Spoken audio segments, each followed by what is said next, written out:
Hi, my name is Christian Costello. Today I'm going to be talking about risk management practices on Penn State campus. Risk management.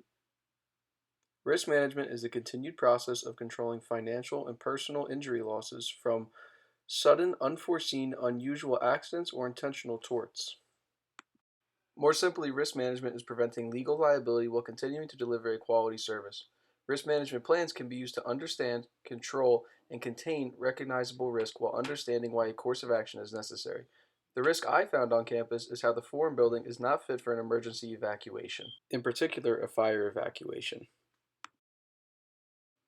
The building itself has very narrow hallways, which make exiting very hard if an emergency were to happen. Just like the video we watched in class about the fire at the bar in Connecticut, it took less than 1 minute for the bar to be filled with smoke and deadly flames. As you can see, I was walking down the hallway, and with just 3 people, we had to step to the side to make room to pass. If a class with 300 plus students tried to evacuate, this would cause chaos. Now to evaluate the risk determining both the frequency and severity of possible damages. This evaluation is used to determine the proper course of action for treatment. Forum can see up to 1,200 students per class period. While most of the classes located in here are for general lecture, some are science classes which most people post on their Instagram or Snapchat stories of professors doing experiments with fire. If one were to go wrong, there is no safe evacuation plan for 1,200 students to safely evacuate. Classes with these experiments happen quite often, and aside from them, there are many other factors such as electrical problems that can cause fires. Severity includes anything from minor burns all the way to death. Treating these risks is essential to make sure that there are plans in place if a fire were to ever happen.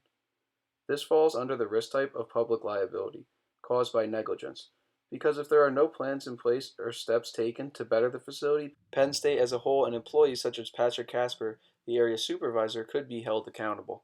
Looking more closely at risk treatment strategies, obviously Penn State cannot avoid or close in this situation. So the next step would be reduction. Developing a plan to contain and reduce the effects of the risk.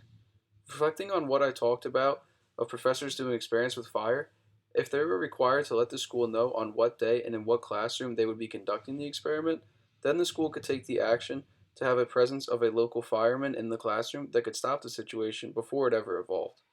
In addition, being more aware of the amount of people they allow per classroom and how many at a certain time.